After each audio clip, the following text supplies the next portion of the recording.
Dua kerajaan bersumpah menjaga kedamaian selamanya, hingga seorang raja menghilang di telan lautan. Dan sebuah kutukan kuno bangkit dari dunia arwah.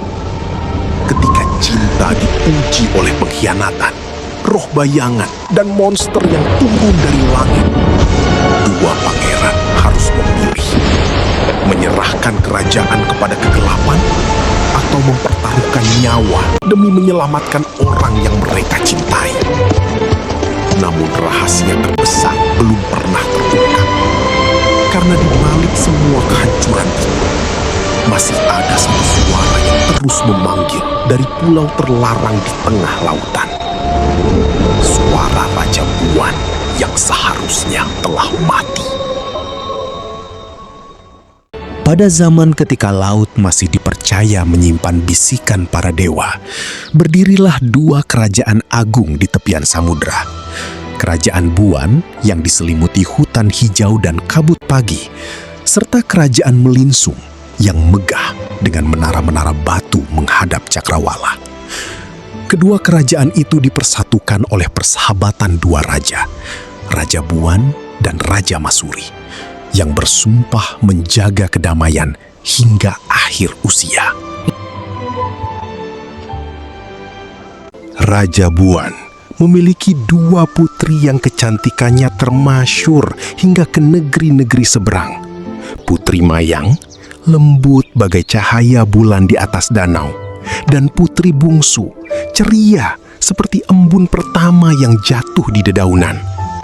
Sementara itu, Raja Masuri dan Ratu Wancendana dianugerahi dua putra gagah perkasa, Hang Nadi, pewaris tahta Melinsung yang bijaksana, dan Hang Nazar, kesatria muda yang berhati berani laksana api.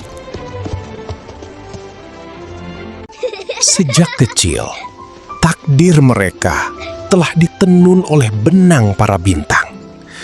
Kedua keluarga kerajaan sepakat bahwa kelak Putri Mayang akan dipersunting oleh Hang Nadi, sedangkan putri bungsu akan bersanding dengan Hang Nazar.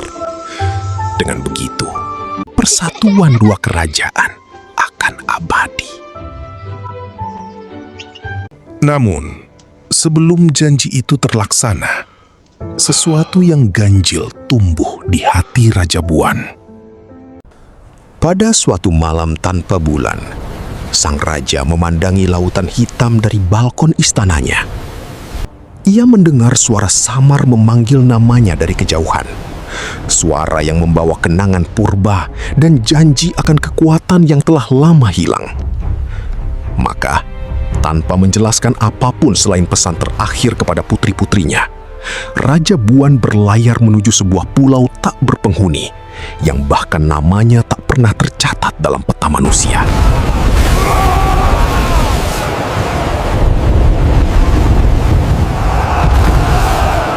Suatu hari, katanya sebelum pergi, dua putra Melinsung akan datang meminang kalian. Jagalah hati dan kerajaan ini hingga ayah kembali. Namun laut menelan kapal Raja Buan, dan tak seorang pun pernah melihatnya lagi. Hari-hari berlalu seperti daun hanyut di sungai waktu. Ketika Hang Nadi dan Hang Nazar akhirnya datang ke kerajaan Buan, cinta tumbuh di antara mereka bagai bunga liar di musim hujan. Tatapan yang malu-malu berubah menjadi janji suci di bawah cahaya lentera istana.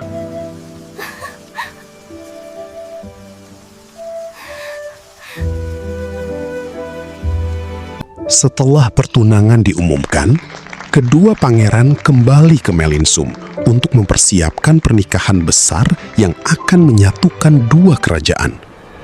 Tetapi takdir rupanya menyembunyikan badai di balik langit yang tenang.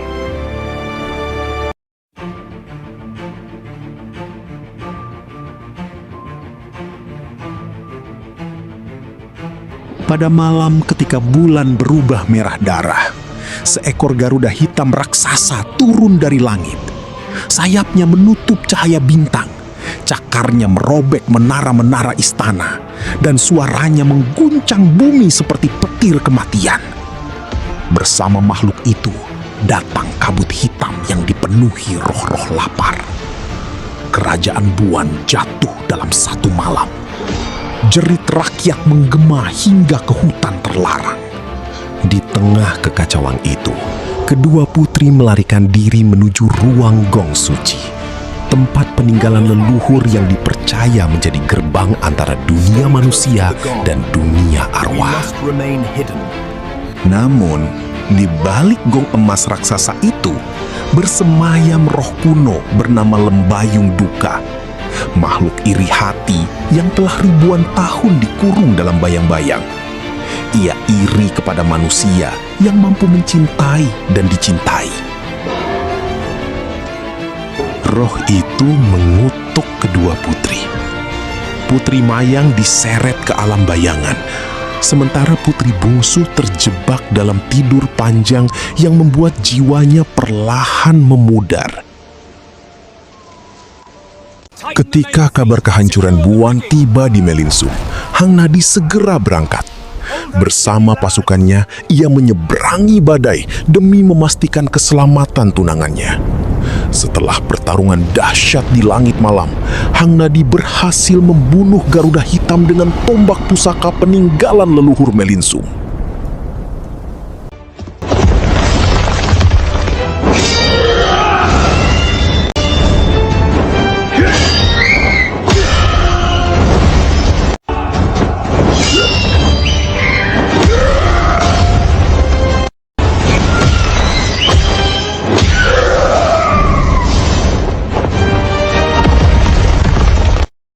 Namun ia terlambat. Roh jahat telah menyamar menjadi Putri Mayang.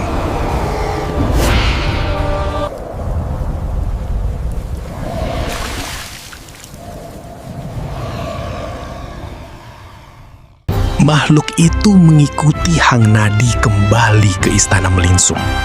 Dengan wajah, suara, bahkan senyum yang sempurna. Tak seorang pun menyadari bahwa di balik mata indah sang putri tersembunyi kehampaan dingin dunia arwah.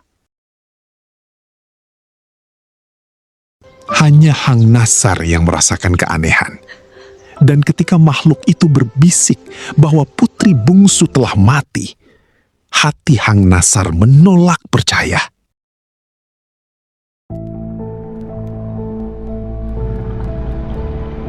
Setiap malam, ia bermimpi melihat tunangannya berdiri di tengah hutan berkabut, memanggil namanya dengan suara yang nyaris hilang ditelan angin. Dipandu mimpi itu, Hang Nazar mencari seorang perempuan tua sakti bernama Nenek Inang, penjaga rahasia kuno yang tinggal di tepi rawa bercahaya biru. Putri itu belum mati, ujar Nenek Inang dengan mata putih bagai susu. Jiwanya ditawan di hutan terlarang, tempat roh-roh lupa jalan pulang. Dengan pedang pusaka dan keberanian yang tak tergoyahkan, Hang Nazar memasuki hutan itu seorang diri. Pepohonan hidup berbisik memanggil namanya. Bayangan tanpa wajah mencoba menyesatkannya, dan sungai hitam berusaha menyeretnya ke dasar kegelapan. Namun cinta membuat langkahnya lebih kuat daripada sihir apapun. Di jantung hutan, di bawah pohon raksasa yang akarnya menembus dunia arwah, Hang Nazar menemukan putri bungsu terikat rantai bayangan. Cahaya jiwanya hampir padam.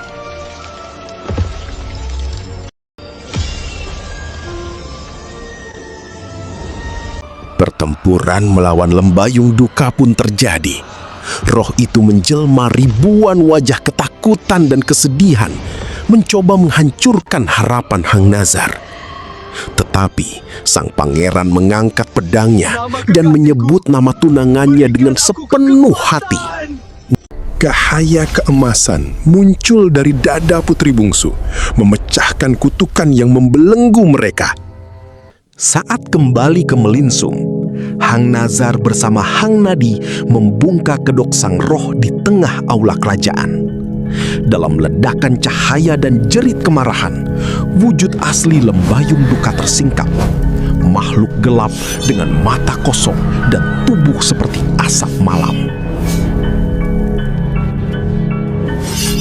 Dengan meledaknya roh hantu itu, Putri Mayang diseret ke alam bayangan, kembali ke alam dunia. Dengan kekuatan cinta, keberanian, dan persaudaraan, kedua pangeran akhirnya mengusir roh itu kembali ke alam bayangan. Kutukan pun hancur. Musim semi datang bersama pernikahan agung dua pasangan kerajaan. Hang Nadi menikahi Putri Mayang, Hang Nazar dengan Putri Bungsu. Musik mengalun, bunga-bunga bermekaran di seluruh negeri, dan rakyat kembali tertawa setelah sekian lama hidup dalam ketakutan.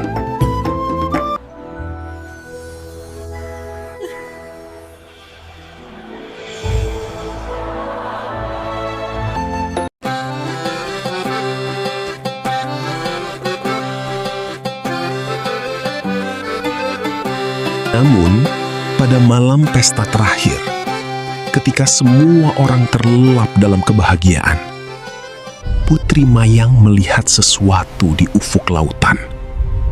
Sebuah pulau samar muncul di tengah kabut. Pulau yang seharusnya tidak ada.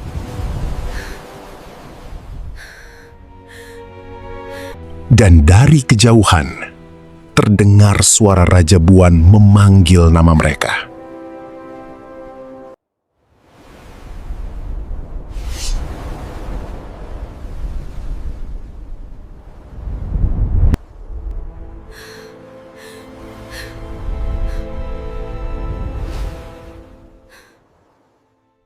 Kabut fajar masih bergelayut lembut di taman rumah Nenek Inang, ketika akhirnya Putri Mayang mengumpulkan keberanian untuk bersuara.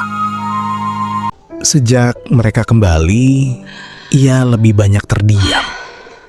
Matanya menyimpan kedalaman kenangan yang belum berani ia ungkapkan.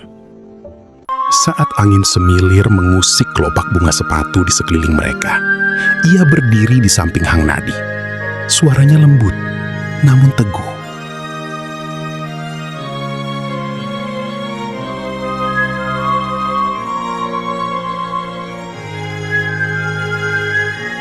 Abang Nadi, ada hal penting yang Mayang harus sampaikan kepada Abang.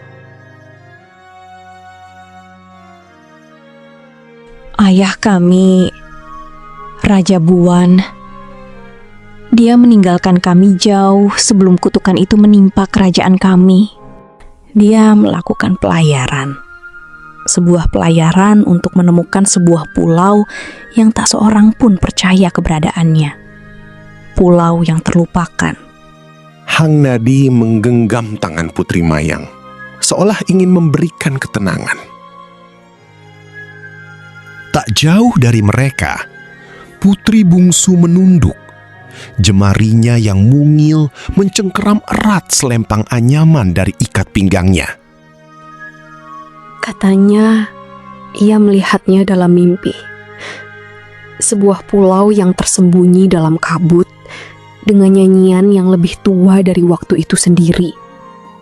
Ia yakin pulau itu menyimpan sesuatu yang dahsyat, sesuatu yang dapat menyembuhkan luka-luka kerajaan. Tapi ia tak pernah kembali. Tak ada surat, tak ada kabar, hanya singgasananya yang kosong. Hang Nadi menarik napas dalam-dalam, lalu mengembuskannya. Alisnya berkerut karena berpikir. Ia melirik ke tepian hutan, tempat perisai angin beristirahat di bawah rindang pohon beringin, bagai penjaga sunyi yang setia. Kapal yang pernah membawa Hang Nazar ke negeri jauh, kini memanggil lagi. Hang Nazar yang sedari tadi mendengarkan dari bawah atap melangkah maju. Tatapannya yang penuh pertimbangan bertemu dengan mata saudaranya. Jika ayah mereka berlayar untuk menemukan pulau terlupakan, maka kesanalah kita harus pergi. Kita berutang padanya dan pada Buan.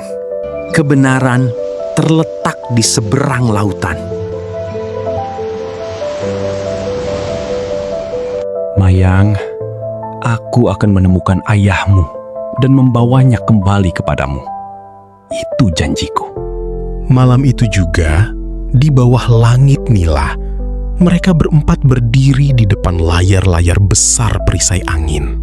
Dinda manis, tatkala beta tiada di sisi, janganlah kiranya pandangan Dinda terpesona pada pangeran lain, terutama yang senyumnya berlebihan, seakan hendak menawar separuh langit. Ingatlah, awan dan langit itu masih dalam jajahan kerajaan. Jangan sampai ada yang berani menawar tanpa restu beta. Meme Inang memberi mereka restunya dan seikat jimat yang diikat dengan benang merah. Satu untuk keberanian, satu untuk kebenaran, dan satu untuk kembali. Putri Mayang dan Putri Bungsu membawa peta-peta milik ayah mereka yang sudah setengah pudar dan penuh dengan tulisan-tulisan samar, serta sebuah catatan harian yang ditinggalkan ayahnya. Putri Mayang memberikan peta-peta ayah mereka kepada Hang Nadi yang setengah pudar dan bertulisan samar. Ini akan memandumu kepadanya. Dan inilah jurnal terakhir yang ditinggalkannya. Meskipun bayangan itu telah mengutuk kami, jurnal ini tetap aman di bawah pohon beringin. Ia bercerita tentang bintang-bintang yang berkelap-kelip bagaikan penjaga, tentang pasang surut yang menyanyikan lagu pengantar tidur, dan tentang pulau yang bergerak mengikuti arus laut.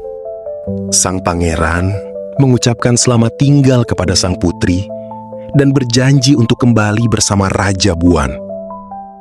Dengan angin di belakang mereka dan misteri di depan, Hang Nadi dan Hang Nazar mengarahkan perisai angin menuju hal yang tidak diketahui. Hang Nazar menatap Cakrawala untuk melihat arah yang benar. Hang Nadi berdiri teguh di atas geladak kapal. Ketenangannya tak terusik meski ombak bergulung liar dan angin menderu kencang. Perjalanan mereka telah dimulai.